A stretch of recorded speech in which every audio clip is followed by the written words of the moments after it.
क्या हो अगर तुम सुबह उठो और देखो कि आसपास एक भी इंसान नहीं है। अगर एक दिन अचानक सब लोग धरती से गायब हो गए तो तुम क्या करोगे। कुछ ऐसी स्टोरी है इस मूवी की जिसे देख तुम्हें काफ़ी मज़ा आने वाला है। तो मूवी की शुरुआत में हमें डेल नाम के एक आदमी को दिखाया जाता है जो इस दुनिया में शायद अकेला इंसान बचा हुआ है। डेल फिलहाल एक लाइब्रेरी में रहता है जिसमें वो पहले काम किया करता था। मालिक के मरते ही उसने उस पर कब्जा कर लिया। डेल का डेली रूटीन खाने के लिए मछली पकड़ना और लोगों के घर जाकर किताबें और उनकी फ़ोटोज़ कलेक्ट कर डेड बॉडीज़ को ठिकाने लगाना है। जिस भी घर का साफ सफाई हो जाता है डेल उस घर के आगे एक क्रॉस का साइन बना देता है। साथ ही उन घरों को डेल मैप में मार्क कर देता है। खैर अब जब डेल रात को सो रहा होता है तभी उसे फटाके का साउंड सुनाई देता है। वो साउंड सुन बाहर आता है तो उसे आसमान पर फ्लेयर दिखता है। मतलब कोई तो है जो अपने होने का सिग्नल दे रहा है। मगर फिर भी डेल रात को नहीं जाता क्योंकि इसमें काफ़ी खतरा हो सकता है। अगली सुबह डेल उस जगह जाता है तो उसे यहाँ कार ठुका हुआ दिखता है जिसमें एक लड़की है। खुशी की बात यह है कि ये लड़की जिंदा है। खुशी इस बात की नहीं कि डेल को एक जिंदा इंसान मिला। खुशी तो इस बात का है कि वो इंसान एक लड़की है। मतलब समझ रहे हो। खैर अब डेल उस लड़की को उठाकर एक घर में ले आता है। थोड़ी देर बाद जब इस लड़की को होश आता है तो उसे समझ नहीं आता कि वो यहाँ कैसे पहुँची। यहाँ हमें पता चलता है कि इस लड़की का नाम ग्रेस है। ग्रेस घबराहट में बाहर निकलने की कोशिश करती है लेकिन दरवाज़ा बंद है। बाहर से डेल ग्रेस से पूछता है कि तुम जिंदा कैसे बचे। जिस पर ग्रेस सेम सवाल उससे पूछती है जिसका जवाब दोनों के पास ही नहीं है। डेल यह ग्रेस से कहता है कि मैंने तुम्हारी कार को ठीक कर दिया है, अब तुम यहाँ से जा सकती हो। ये कहकर डेल दरवाज़ा खोल देता है। बाहर आने के बाद ग्रेस डेल से पूछती है कि घर के आगे ये क्रॉसिंग कैसी। इस पर डेल उसे अपने डेली रूटीन के बारे में बता देता है। डेल यहाँ ग्रेस को कार की देकर यहाँ से जाने के लिए कहता है मगर ग्रेस को अब यहीं रहना है। हमारा अंदाज़ा गलत था। डेल तो सख्त लौंडा निकला पर कितने दिनों तक, एक ना एक दिन तो पिघलना ही है। खैर ग्रेस अब पीछा करते करते डेल के घर तक आ जाती है। यहाँ ये दोनों कुछ देर बातें करने के बाद साथ में डिनर करने लगते हैं। इस दौरान ग्रेस डेल से पूछती है कि क्या तुम्हें लोगों के मरने से कोई फ़र्क नहीं पड़ता। साथ ही वो बहुत सारे सवाल भी करती है जिससे गुस्सा होकर डेल कहता है कि जब सब कुछ सही था तब भी मैं अकेले रहता था, इसलिए मुझे कोई फ़र्क नहीं पड़ता। ग्रेस डेल का रूड बिहेवियर देख सोचती है कि पक्का इसका किसी लड़की ने काटा होगा, लेकिन असल में ऐसा नहीं है। डेल की छोटी हाइट की वजह से लोग उसे ताने मारते थे। साथ ही उसे चिढ़ाना, उसका मजाक उड़ाना सब कुछ करते थे, इसलिए डेल को उनके मरने से भी कोई फ़र्क नहीं पड़ता। खैर ग्रेस अब यहाँ से जाने लगती है। इधर डेल को अपने बिहेवियर के लिए गिल्टी फील होने लगता है, इसलिए वो ग्रेस को जाने से रोक लेता है। फिर ये दोनों साथ रहने लगते हैं। डेल यहाँ ग्रेस को साफ़ सफाई करने का रूटीन बताता है जिसके लिए ग्रेस काफ़ी एक्साइटेड थी। डेल उससे कहता है कि हमें ज़्यादा से ज़्यादा बैटरी कलेक्ट करना है जिनका हम इमरजेंसी में यूज़ कर सकते हैं। इसके बाद घर की सफाई और डेड बॉडीज़ को ठिकाने कैसे लगाते हैं ये डेल ग्रेस को प्रैक्टिकल करके दिखाता है। डेल अब डेड बॉडीज़ को ठिकाने लगाकर जाने लगता है। ये देख ग्रेस उससे कहती है कि हमें ऐसे नहीं जाना चाहिए क्योंकि ये लोग भी इंसान हैं, भले मर चुके हैं पर इंसानियत के नाते हमें इनके लिए प्रे करना चाहिए। डेल यहाँ ग्रेस की बात मान सबके लिए प्रे करता है। फिर ऐसे ही धीरे धीरे दोनों की बॉन्डिंग बहुत अच्छी हो जाती है। डेल इंट्रोवर्ट है जिसे लोगों के साथ घुलने मिलने में टाइम लगता है, लेकिन ग्रेस उसका ऑपोजिट है, इसलिए वो सांस कम लेती है और बातें ज़्यादा करती है जिससे डेल को काफ़ी अच्छा लगता है। ग्रेस डेल से पूछती है कि तुम फिलहाल किसे मिस करते हो, जिस पर वो कहता है शांति। दोबारा ग्रेस उससे पूछती है तो वो टॉपिक चेंज कर देता है। नेक्स्ट डे ग्रेस डेल को ढूंढते हुए लाइब्रेरी आती है तो उसे यहाँ डेल नहीं मिलता, इसलिए वो उसे बेसमेंट में ढूंढने चली जाती है। यहाँ बेसमेंट में ग्रेस बहुत सारे मरे हुए लोगों का नाम और फोटोज़ देखती है जिसे डेल ने कलेक्ट कर रखा है। ग्रेस को यहाँ समझ नहीं आता कि डेल इसका क्या करने वाला है, इसलिए वो इन सब चीज़ों को इग्नोर कर बाहर घूमने निकल जाती है। बाहर उसे एक घर के पास किसी का साउंड सुनाई देता है। साउंड सुन ग्रेस अंदर जाती है तो उसे वहाँ एक डॉगी मिलता है। डॉगी को देख ग्रेस बहुत खुश हो जाती है। वो उस डॉगी को लेकर डेल के घर आ जाती है। डेल को कुत्ता पसंद नहीं होता पर फिर भी वो उसे रखने का परमिशन दे देता है। साथ ही दोनों यहाँ एक दूसरे को डॉगी का नाम सजेस्ट करते हैं जो दोनों को पसंद नहीं आता, इसलिए दोनों इस डॉगी का नाम डॉगी रख देते हैं। खैर अब रात को ग्रेस अपनी फैमिली को याद करके बहुत इमोशनल हो जाती है। अगले दिन हम देखते हैं कि ग्रेस के गर्दन में एक निशान है। ये निशान कैसे और क्यों है वो हमें आगे पता चलेगा। ग्रेस अब फ्रेश होकर बाहर आती है तो उसे यहाँ डॉग बुक नोचता हुआ दिखता है। ये देख डेल को बहुत गुस्सा आ जाता है, इसलिए ग्रेस उससे इसके लिए माफ़ी मांगती है, लेकिन इसी दौरान वो डॉग डेल को काट लेता है जिससे डेल का गुस्सा और भी बढ़ जाता है। ग्रेस यहाँ डेल का मरहम पट्टी कर फिर से उस डॉगी की तरफ से माफ़ी मांगती है।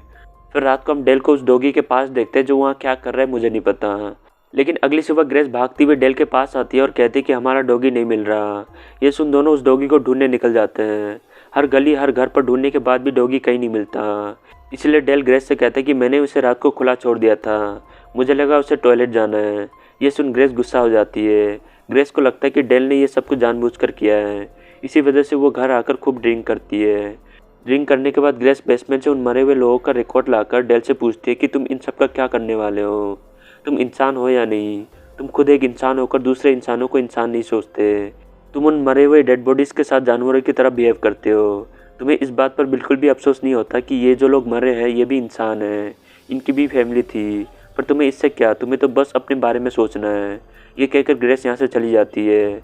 नेक्स्ट डे डेल ग्रेस से माफ़ी मांगकर उसे एक वेजिटेबल गार्डन गिफ्ट करता है, जिससे खुश होकर ग्रेस उसे माफ़ कर देती है। इसके बाद दोनों अलग अलग रहकर घरों की सफाई करने लगते हैं। कुछ ही महीनों में दोनों शहर के सारे घरों को साफ कर देते हैं। ये दोनों बात करने के लिए योकी टोकी का यूज़ करते हैं।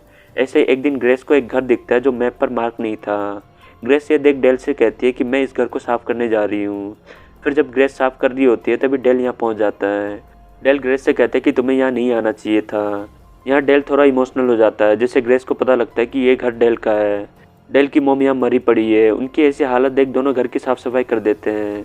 इसके बाद डेल अपनी मॉम की डेड बॉडी को दफना देता है। यहाँ ग्रेस डेल की मॉम के लिए प्रे करती है। फिर घर पर ग्रेस डेल से कहती है कि मैं अपने बारे में तुम्हें कुछ बताना चाहती हूँ, कि मैं कौन हूँ और मैं कहाँ से आई हूँ। ये सुन डेल कहता है कि कहो, मगर ग्रेस कुछ नहीं कह पाती। उसे डर लगता है कि डेल सच सुनकर कहीं उससे दूर ना चला जाए। इस डर की वजह से वो अपनी बात नहीं कह पाती। अगली सुबह डेल सोकर उठता है तो उसे यहाँ अपने घरों पर कुछ लोगों का साउंड सुनाई देता है। वो सोचता है कि शायद उसके घर पर कोई घुस आया है, इसलिए वो अपनी गन लेकर बाहर आता है। बाहर हम देखते हैं कि ग्रेस के साथ यहाँ दो लोग ब्रेकफास्ट कर रहे हैं, जिनका नाम पैट्रिक और वायलेट है। यहाँ हमें पता चलता है कि दुनिया में और भी लोग जिंदा बचे हुए हैं, लगभग 1000 लोग। पैट्रिक डेल से पूछता है कि क्या मेरी बेटी ने बताया नहीं तुम्हें हमारे बारे में? तुम यहाँ अकेले क्यों रह रहे हो? हमारे साथ शहर चलो, वहाँ और भी लोग हैं जो इस एपोकलिप्स में बच गए हैं। हम सब मिलकर फिर से एक दुनिया बना सकते हैं। डेल ये सुन चुपचाप यहाँ से चला जाता है। बाहर ग्रेस डेल से कहती कि वो मेरे रियल पेरेंट्स नहीं है। साथ ही वो सच छुपाने के लिए माफ़ी भी मांगती है, मगर डेल उसे माफ़ नहीं करता। गुस्से में वो यहाँ से चला जाता है। थोड़ी देर बाद पैट्रिक डेल को शहर आने का इन्विटेशन देता है। वो कहता है कि शहर में हर चीज़ मौजूद है, तुम वहाँ एक खुशहाल ज़िंदगी गुजार सकते हो। लेकिन डेल ये ऑफ़र फिर से रिजेक्ट कर देता है, इसलिए पैट्रिक उसे अपने घर का एड्रेस देकर यहाँ से चला जाता है। इसके बाद हम देखते हैं कि पैट्रिक और वायलेट ग्रेस को वापस ले जा रहे हैं। यहाँ वायलेट के गले में भी वही सेम निशान है जो ग्रेस के गले में है। दरअसल ये निशान एक ट्रैकर है जो पैट्रिक ने सबके गर्दन पर बना रखा है, क्योंकि एपोकलिप्स के बाद 1000 लोग ही बचे हुए हैं, इसलिए वो एक भी इंसान को खोना नहीं चाहता। ग्रेस शहर से भाग आई थी, मगर अब उसे मजबूर होकर जाना पड़ रहा है। ग्रेस यहाँ काफ़ी दुखी होती है। वो डेल से दूर नहीं होना चाहती थी, पर इसके अलावा दूसरा कोई रास्ता भी नहीं है। इधर डेल बिल्कुल अकेला पड़ चुका है। वो सोचता है कि मैं पहले के जैसे अपनी लाइफ गुजार लूँगा, लेकिन ये इतना आसान नहीं है। डेल को बार बार ग्रेस का याद आने लगता है। वो चाहकर भी उसे भुला नहीं पाता। ऐसे ही एक रात वो सपने में ग्रेस को देखता है। सपने में ग्रेस वही मूवी देख रही होती है जिसे डेल अक्सर देखा करता था। अगली सुबह डेल उठकर उन मरे हुए लोगों के फोटोग्राफ्स देख सोचता है कि अकेले रहना आसान नहीं है, इसलिए वो भागकर उस एड्रेस वाली बुक को ढूंढने लगता है। बहुत ढूंढने पर भी वो बुक उसे नहीं मिलता, क्योंकि यहाँ लाइब्रेरी में बहुत सारे बुक हैं। अब अच्छे से याद करने के बाद डेल को वो बुक मिल जाता है जहाँ उसने उस एड्रेस को रखा था। डेल एड्रेस लेकर शहर के लिए निकल जाता है। रास्ते में उसे बहुत सारा कार दिखता है जो रोड को ब्लॉक किया हुआ है। डेल अपनी कार से उतरकर उस पार चला जाता है और एक नई कार लेकर वो शहर पहुंच जाता है। डेल शहर में एड्रेस की मदद से बड़े आसानी से ग्रेस का घर ढूंढ लेता है। यहाँ पहुंचने के बाद डेल एक घर के अंदर जाता है तो वो देखता है कि ग्रेस एक बेड पर लेटी हुई है, इसके पास एक मशीन लगी है। ग्रेस डेल से कहती है कि ये मशीन मेरी याददाश्त मिटा रही है। डेल ये सुन ग्रेस से माफ़ी मांग उसे यहाँ से ले जाने लगता है, लेकिन तभी पैट्रिक यहाँ सामने आ जाता है। पैट्रिक डेल से कहता है कि तुमने ये सही नहीं किया, मैं उसकी याददाश्त मिटा रहा हूँ जिससे वो सारे दुख दर्द भुलाकर अपनी लाइफ में आगे बढ़ सके, पर तुमने सब कुछ बर्बाद कर दिया। ग्रेस ये सुन डेल से गन लेकर पैट्रिक को शूट कर देती है। गोली की आवाज़ सुन वायलेट बाहर आकर कहती है कि मेरी बेटी बहुत शांत रहती थी। ये कहकर वो यहाँ से चली जाती है। इसके बाद ये दोनों यहाँ से जाने लगते हैं। रास्ते में इनको बचे हुए लोग दिखते हैं जिनका याददाश्त वो डॉक्टर मिटा चुका है। डेल और ग्रेस एक दूसरे से प्यार करते हैं, इसलिए वो दोनों शहर से दूर लाइफ स्पेंड करने निकल जाते हैं। मूवी के एंड में ग्रेस डेल से कहती है कि मुझे पैट्रिक को मारने का गम बिल्कुल भी नहीं हुआ, क्या मेरा ऐसा सोचना गलत है? डेल कहता है कि नहीं, तुम हमेशा से सही थी। इसी के साथ ये मूवी यहीं पर ख़त्म हो जाती है। ये मूवी आपको कैसी लगी, एंडिंग पसंद आया या नहीं, कमेंट करके ज़रूर बताना। Thanks for watching.